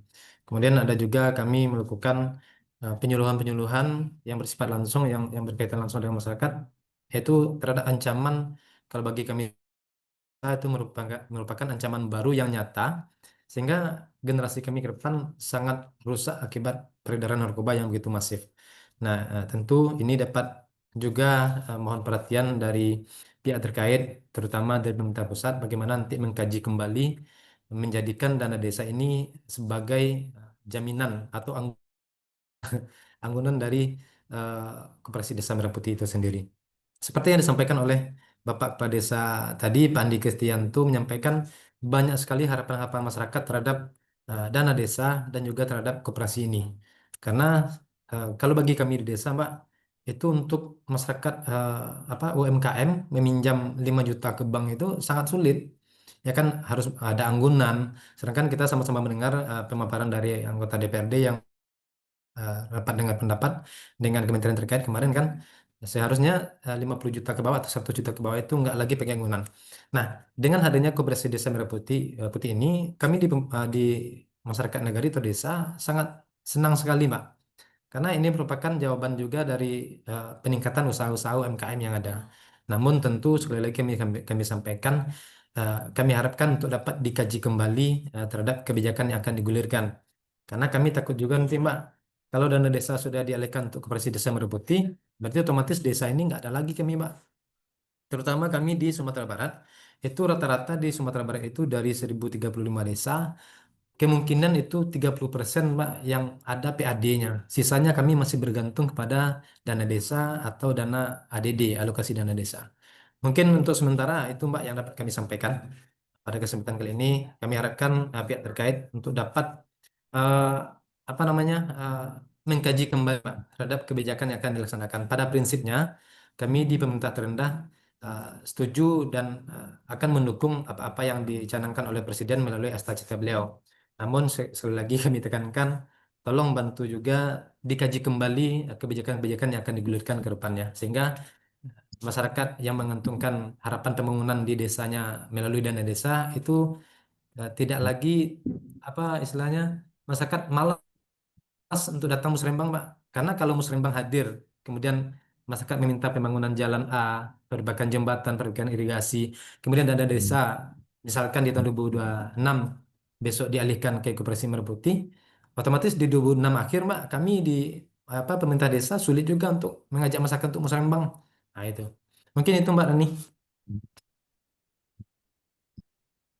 Baik, terima kasih Pak Febi untuk Sama-sama. tanggapannya. Eh, jadi keinginannya adalah untuk dikaji ulang begitu ya Pak Febi ya. Iya, Baik, Mbak. terima kasih sekali lagi. Sama-sama.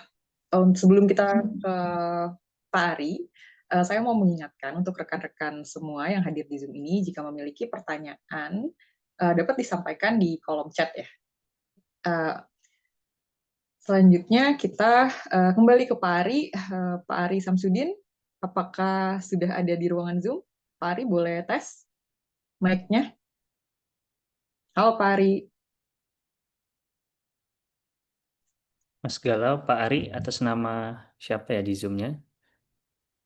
Belum masuk kembali, mungkin Belum gangguan. masuk ya, masih Ya. gangguan ya. Iya, Pak Ari sepertinya terlempar dari Zoom ya, karena cukup jauh juga. Mas Saleh, boleh kita lanjutkan atau mau langsung ke pertanyaan?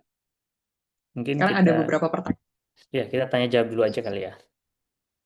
Sembari nunggu Pak Ari, nanti mungkin Pak Ari closing aja kalau nanti bergabung lagi.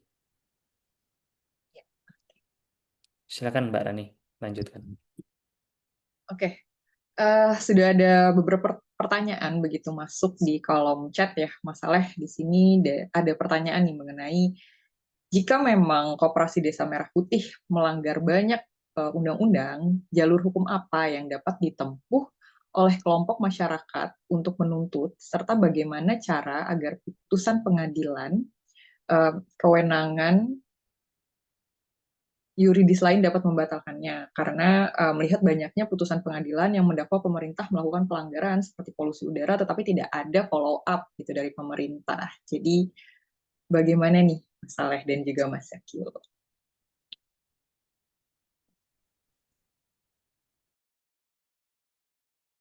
Coba saya dulu. Ya boleh Mas Zakil. Ini pertanyaan dari Nurfianto yang ini ya, Ran ya. Iya. Apakah Koperasi Desa Merah Putih berpotensi menjadi tempat money laundering? Kalau kita lihat dari skema instruksi presidennya yang ada saat ini, memang kan diarahkan mekanisme pendanaan dari Koperasi Desa Merah Putih itu yaitu melalui itu bukan insentif ya Bapak ya jatuhnya, pinjaman dari Himbara, Bank Himbara. Sehingga sebetulnya kan kalau kita melihat kalau pendanaannya murni dari Himbara misalkan itu kan uang negara ya jatuhnya. Nanti juga dijaminkan lewat dana desa, lagi-lagi juga uang negara.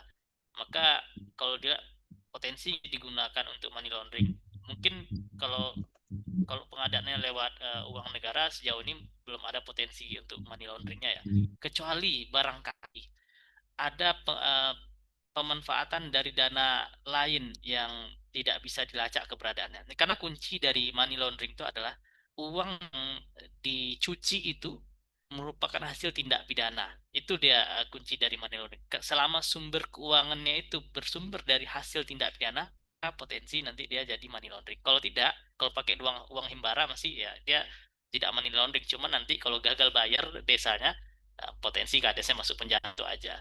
Itu yang pertama. Kemudian yang kedua, banyak keluhan terutama di Jawa Timur. Kopdes, ini mungkin Saleh nanti akan bantu jawab karena tadi sudah dipaparkan oleh Mas Saleh ya Bapak Ibu sekalian. Itulah salah satu kelemahan daripada proses pembentukan kelembagaan Koperasi Desa Merah Putih dengan kebijakan yang ada saat ini gitu. Yang dia sangat bergantung sekali pembentukannya dengan jaringan relasi kuasa elit-elit desa yang ada kan gitu ya. Tadi sudah dipaparkan oleh Mas Saleh dan perlu untuk kita kritisi secara bersama sebab hal-hal yang demikian atau praktek yang seperti ini bertentangan dengan ketentuan dan semangat yang diatur dalam undang koperasi itu. Jiwanya tidak jadi jiwa koperasi gitu. Proses legal formal prosedural pembentukannya jadi juga tidak lagi berdasarkan semangat perkooperasian kan gitu. Kemudian yang ketiga, sampai sekarang apakah sudah ada kejelasan model bisnis? Kalau kita lihat surat edaran Menteri Koperasi, dia tidak mengatur tentang model bisnis. Dia hanya mengatur komunitas apa saja yang mesti diadakan dalam tanda petik dalam penyelenggaraan Koperasi Desa Merah Putih nanti ya. Tapi model bisnisnya tidak diatur, sehingga masih belum jelas ini model bisnisnya seperti apa. Apakah sama dengan BUMDes ya tumpang tindih overlapping dan nanti jadi. Apakah sama dengan KUD lagi-lagi overlapping.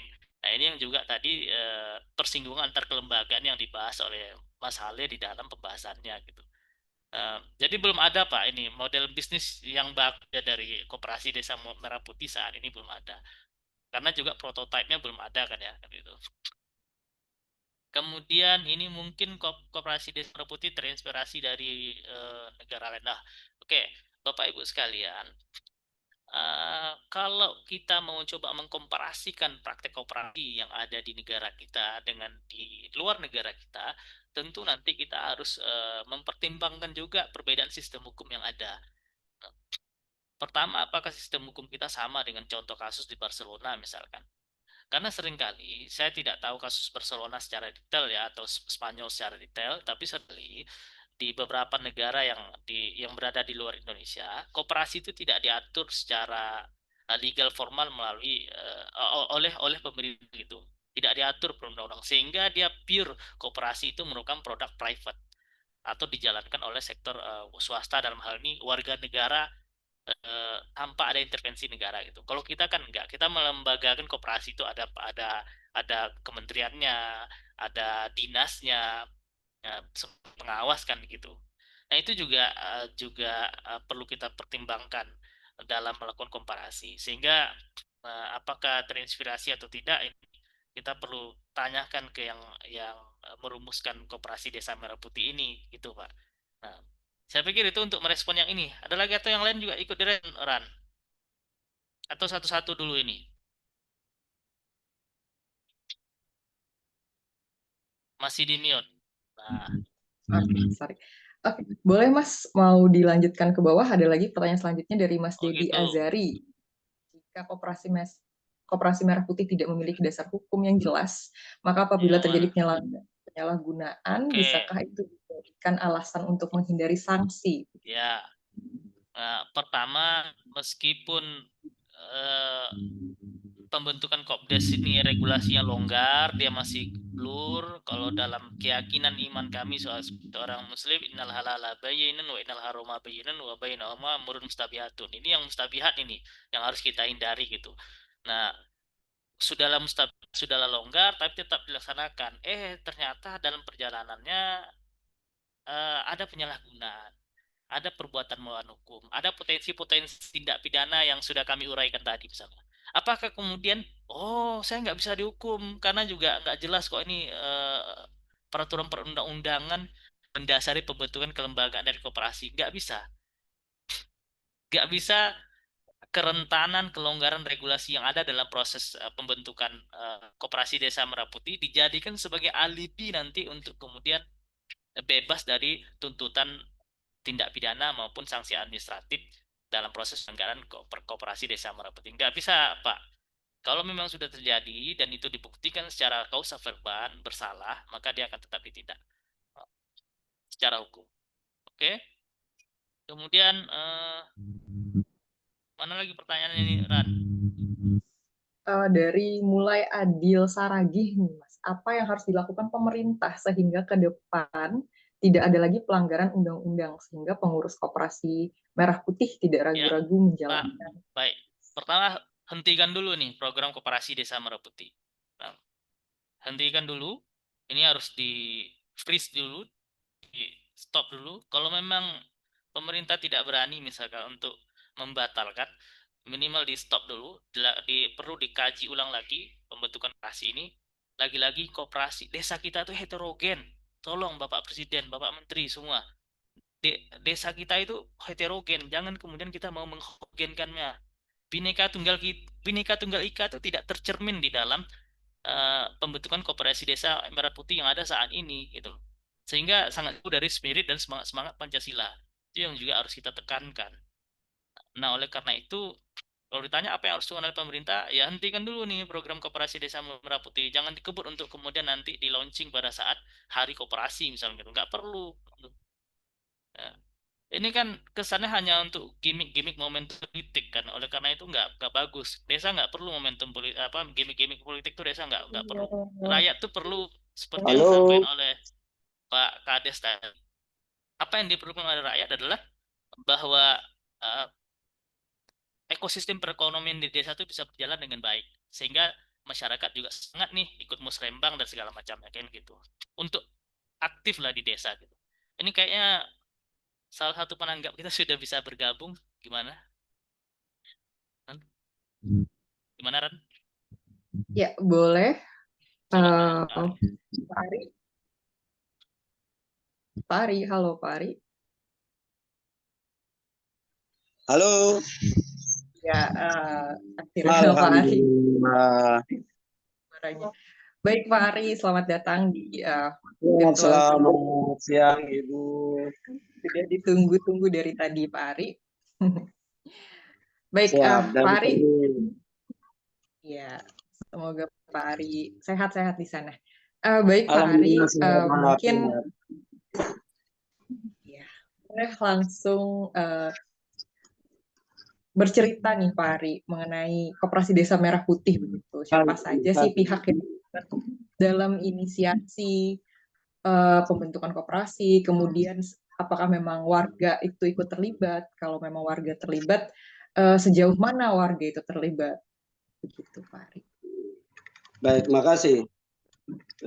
Saya selaku Kepala Desa Kokoda, Kabupaten Sorong, Distrik Mayamuk, dan sekaligus Ketua DPC Abdesi Kabupaten Sorong, ingin bercerita sedikit mengenai Kopdes Merah Putih di umumnya Papua Barat Daya, Papua dan Papua Barat Daya, dan lebih khusus di Kabupaten Sorong. Awal mula kami mendengar Koperasi Kopdes Merah Putih, saya laku Ketua Abdesi yang menyatakan sikap kami kurang setuju. Karena mendengar ada ancaman-ancaman lain sebagainya, ancamannya tidak ada lain. Kami berpikir bahwa kalau masyarakat kami tidak mengelola dengan baik, nanti itu bisa-bisa desa kepotong, akhirnya pembangunan terbengkalai. Karena selama ini di Papua kami khususnya di daerah Papua yang bantu dengan dana desa.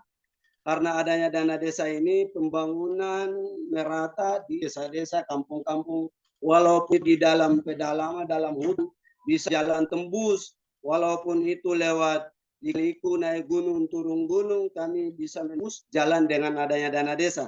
Kami berpikir di situ, jadi kami mulai berpikir ini kalau Kopdes pengelolanya baik, dan apabila kalau baik berarti kemanfaatannya ada, tapi kalau kurang dikelola dengan baik, maka itu mengakibatkan pemotongan dana desa secara otomatis dari pusat. Itu bisa mengakibatkan terbengkalainya pembangunan di desa-desa kami. Tapi sesudah kami pikir-pikir, itu kami buang jauh-jauh bahwa itu tidak perlu lagi dipikirkan. Yang dipikirkan ini adalah instruksi presiden dan peraturan presiden. Pemerintah pusat yang menentukan, dalam hal ini adalah Perpres, maka kita harus mengikuti arahan dan aturan itu, apapun itu kendalanya, coba dulu kita jalan. Karena ini Koperasi Kopdes Merah Putih ini kita lihat ekonomi kerakyatan masyarakat ini memang sangat dibutuhkan. Karena kami lihat Papua ini termasuk adalah salah satu kawasan Indonesia bagian timur yang tingkat kemiskinannya juga terdapat tinggi. Terdapat sangat tinggi, maka dengan ini kami bisa melihat. Tadinya kami menolak dan kami bisa melihat hal ini, kami kembali bahwa Kopdes ada untuk demi kepentingan rakyat, demi kepentingan masyarakat Papua, demi kepentingan masyarakat yang ada di ujung Indonesia bagian timur. Maka kami mendukung. Dengan itu beberapa minggu yang lalu Pak Menteri Desa dan Wakil Menteri Desa, staf dari Kementerian Desa, dari Koperasi Merah Putih, dari Koperasi RI, mereka tuh ketika itu peluncuran Koperasi Merah Putih, Kopdes Merah Putih, Kelurahan Kopdes Merah Putih, Kopdes dan Koperasi Merah Putih Kelurahan Desa dan Kelurahan telah diluncurkan di 2 provinsi. Satu kali di 1 provinsi, tapi sekaligus 2 provinsi, yaitu Provinsi Papua Barat Daya. Di peluncurannya di ibu kota Provinsi Papua Barat Daya, kemudian di Papua Barat diundang juga dihadiri oleh Wakil Gubernur Papua Barat Pak Lakotani, kemudian yang lain yang ada di Makassar Selatan, Teluk Bentuni, lain-lainnya mereka semua ikut Zoom. Ketika itu peluncurannya di Kabupaten Sorong, kami seluruh kepala desa di Kabupaten di Provinsi Papua Barat Daya menghadiri hal ini, menghadiri acara tersebut, mengikuti dan sedikit pemaparan materi. Kami ikuti bahwa operasi Desa Merah Putih memang ujung-ujungnya ada tingkat pidananya, ujung-ujungnya ada berpotensi peluang untuk bapak-bapak kadis bisa dijerat menjadi mendapat hukum, dijerat bisa penjara, dan di sisi lain ada positif dan ada negatifnya. Intinya itu, ada positif dan ada negatifnya. Positif ada positif baiknya, dan negatifnya ya ujung-ujungnya bisa dipenjara kalau bila pengelolanya kurang sesuai. Kami lihat di sini, karena Papua ini kita banyak notabene banyak kepala-kepala desa, teman-teman kepala desa yang latar belakang pendidikannya memang agak ke belakang. Mungkin kami beberapa desa yang bisa dibilang ya pendidikannya agak adalah. Selain itu banyak kepala desa yang memang pendidikannya agak ke belakang, tapi kami bisa melihat ke sini. Kami tidak lihat pendidikan itu, yang kami lihat adalah bagaimana operasi hadir untuk bisa menunjang masyarakat. Yang kami lihat itu adalah untuk kembalikan nawacita yang diinginkan oleh Pak Prabowo 2024, 2045 untuk Indonesia Emas. Tapi menjadi pertanyaannya, apakah teman-teman kami di Papua Barat Daya, di seluruh Papua, apakah bisa mengelola ini koperasi dengan baik? Karena ujung-ujungnya itu, ujung-ujungnya bahwa kami bisa kena dampaknya adalah bisa kena pidana. Tapi coba kami mengevaluasi dan kami melihat, kami selaku DPC Abdesi, kami coba diskusi dengan Pak Kepala Dinas Pemberdayaan Masyarakat DPMK Kabupaten Sorong, coba diskusi sebentar untuk bagaimana kepala-kepala desa jangan dulu, walaupun ada plafonnya dibilang 3 miliar oleh pemerintah pusat, plafonnya itu sampai 3 miliar, itu jangan kepala desa coba-coba ngambil 3 miliar. Kami sudah sampaikan ini. Coba kita dirikan dulu ini karena menjadi salah satu ultimatum bagi kita. Kalau kita yang tidak mendirikan koperasi, bahwa maka kita tidak akan bisa pencairan. Dan tapi dana desa dua. Tapi kalau kita mendirikan koperasi, Kopdes Merah Putih di setiap kampung di Kabupaten Sorong ini, maka akan penyaluran dana desa tahap 2 bisa diproses. Dengan itu kita bisa coba, kita jangan mengejar plafonnya yang 3 miliar yang dijanjikan oleh pemerintah pusat. Coba kita dulu uji coba dengan mungkin puluhan juta dulu. Memang kami sudah ada kerjasama, mengadakan kerjasama, tapi yang sudah menyatakan dari pihak Bank Himbara yang sudah siap untuk bekerja sama dengan 227 desa di Kabupaten Sorong ini adalah Bank BRI. Bank BRI sudah menyatakan sikap untuk akan kami membuka nomor rekening di Bank BRI, Koperasi Merah Putih.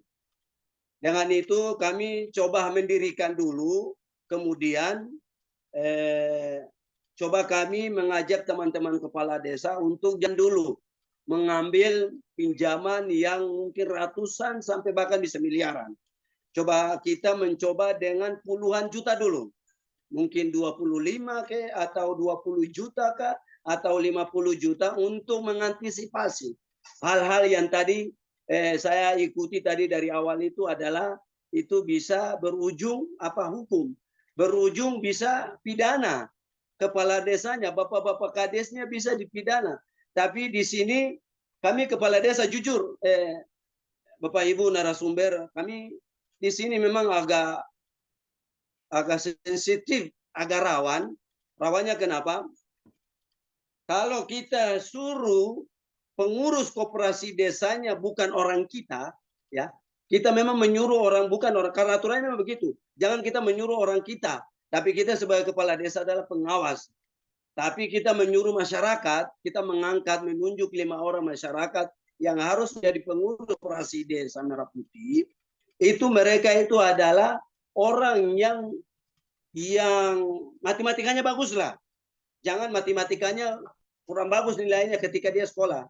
Karena kita hitung-hitungannya nanti dia salah. Terus kami memberikan ultimatum bahwa bila mana pengurus desa, pengurus koperasi Desa Merah Putih tidak mengelola dengan baik, maka kami, kepala desa atau kepala kampung di kampung-kampung ini, bisa membuat, ya mohon maaf, bisa agak keributan dengan pengurus koperasi. Karena kami tidak mau dana desa kepotong, di-cut langsung dari pusat. Nah itu kami sudah membuat ultimatum kepada pengurus koperasi. Karena kami tahu bahwa pengurus koperasi itu jangan main-main, karena ada satgas dari kabupaten, dari provinsi, bahkan dari tingkat kecamatan atau distrik yang akan datang setiap hari atau bukan tiap hari, bisa setiap saat mereka datang memantau dan mengintai perkembangan koperasi kita. Bahkan bisa sebulan sekali bisa datang melihat perkembangan koperasi kita. Jadi memang kita lebih hati-hati dengan pengadaan koperasi Merah Putih ini. Seperti itu untuk sementara. Memang kami sudah sementara ini untuk menjalankan, beberapa kampung sudah sedang musdes untuk saat ini, pembentukannya sudah mulai berjalan. Kemudian sebagian desa sedang mengadakan untuk pendaftaran di notaris.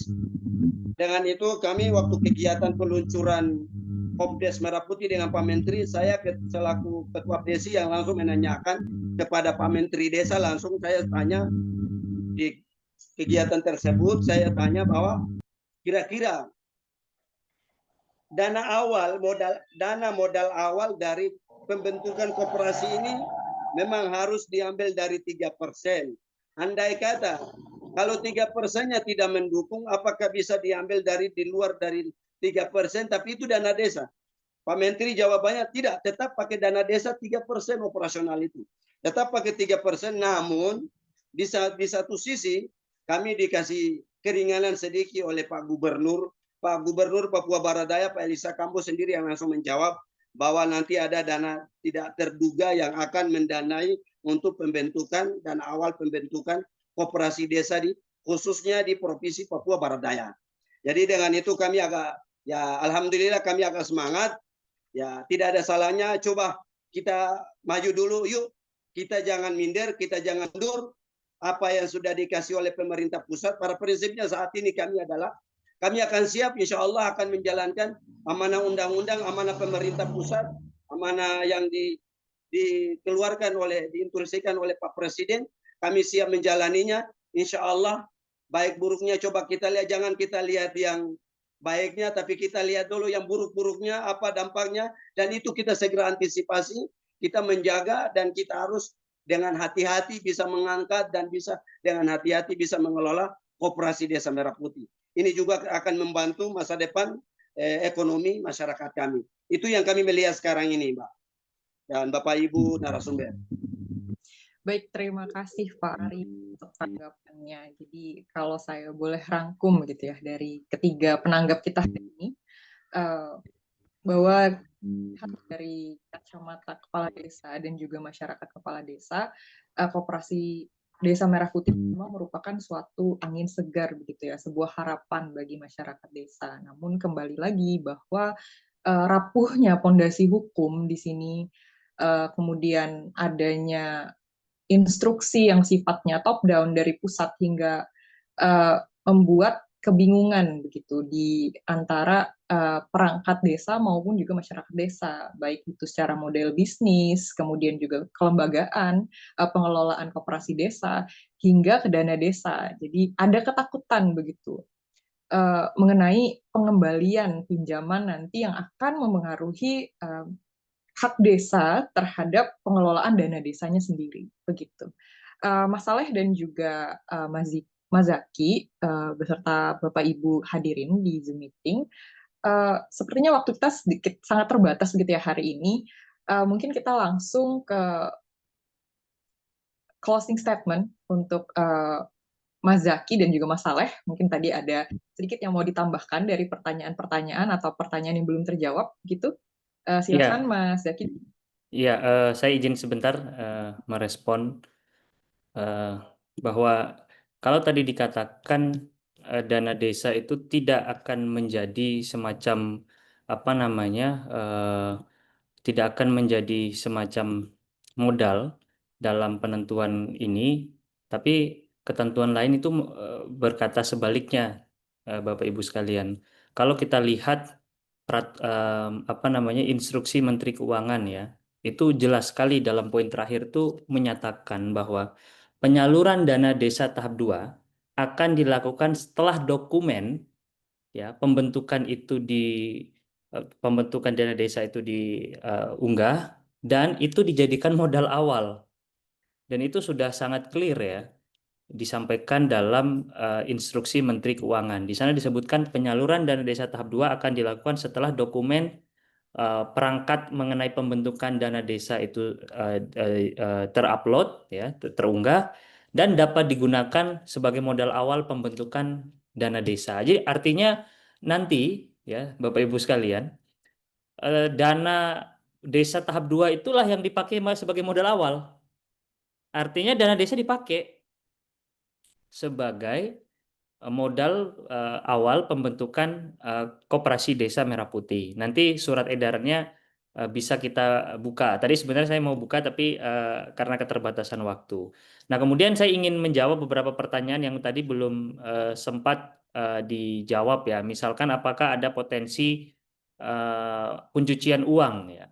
Kalau menurut saya ada potensi tersebut. Kopdes MP ini memiliki celah terhadap pencucian uang. Misalkan tidak ada mekanisme audit independen sampai hari ini yang ditetapkan oleh pemerintah. Kemudian pencatatan transaksi keuangan yang lemah di desa itu juga sangat potensi sebagai money laundering. Koperasi fiktif atau tidak aktif ini juga belum diatur. Nggak ada regulasi mengenai koperasi fiktif, aktif dan tidak. Kemudian penggunaan dana desa, dana publik ya, dalam hal ini dana desa misalkan itu juga bisa menjadi celah.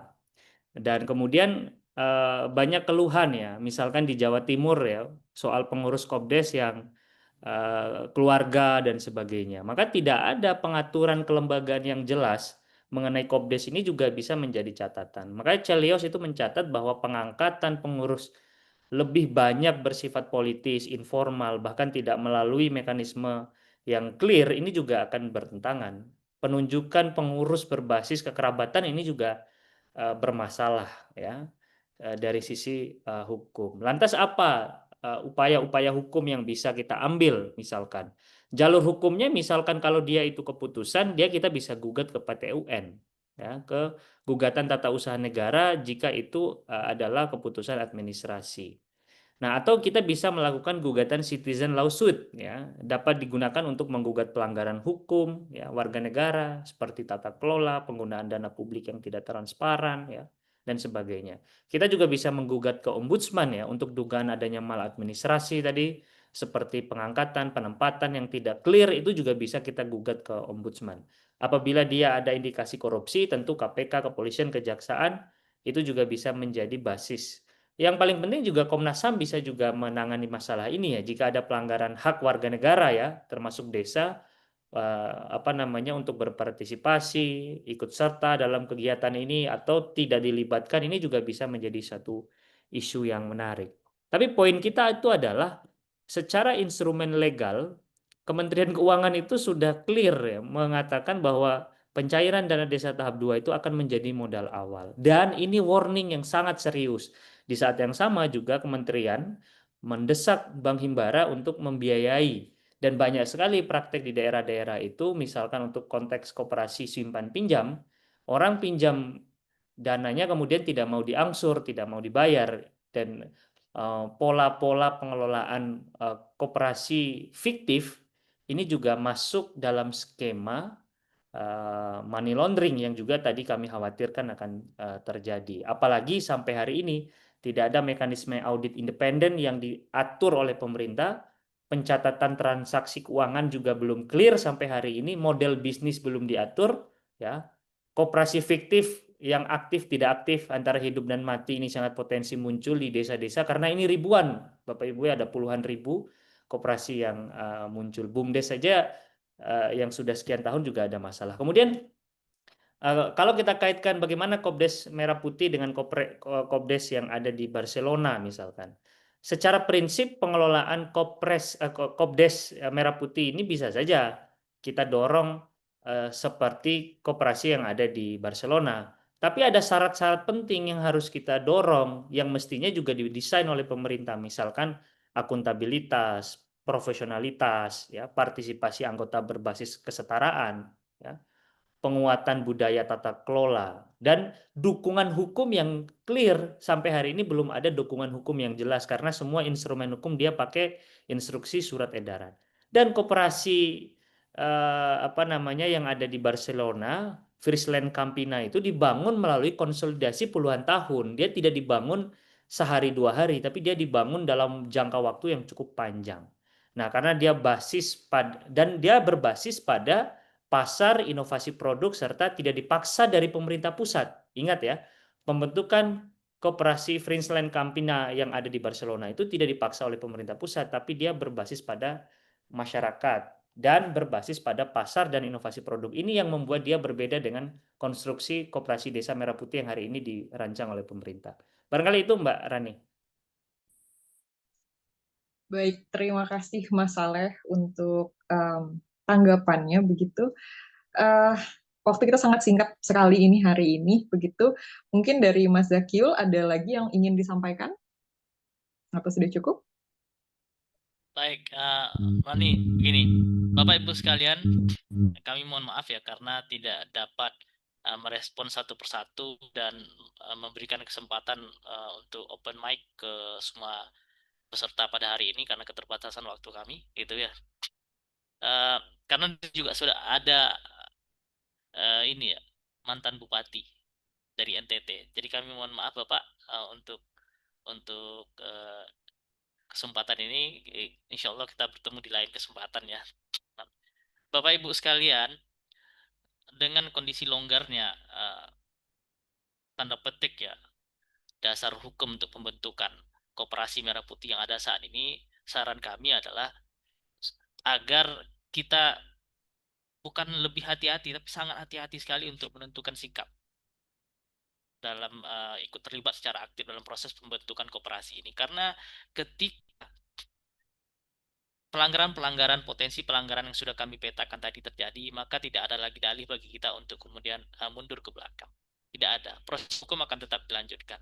Dan justru kenapa kami sangat peduli sekali dengan model koperasi pengadaan atau penyelenggaraan koperasi Merah Putih yang ada saat ini, karena kami yakin dan percaya bahwa masing-masing desa yang ada di Indonesia ini dia memiliki potensi dan masalah perekonomian yang berbeda-beda, sehingga tidak dapat kemudian dipaksakan secara top down dan homogen pembentukan koperasinya itu gitu loh. Begitu juga dengan peruntukannya, apalagi ketika kemudian menggunakan anggaran keuangan negara berupa dana desa, yang harusnya masing-masing desa sudah punya peruntukan prioritasnya masing-masing. Karena betul Pak Ari yang disampaikan oleh Saleh tadi, Surat Edaran Menteri Keuangan itu secara tegas dan jelas, Surat Edaran nomor 9 tahun 2020, tegas dan jelas dia mengatur apa istilahnya, pengalokasian dana desa sebagai modal awal dari pembentukan koperasi Merah Putih gitu.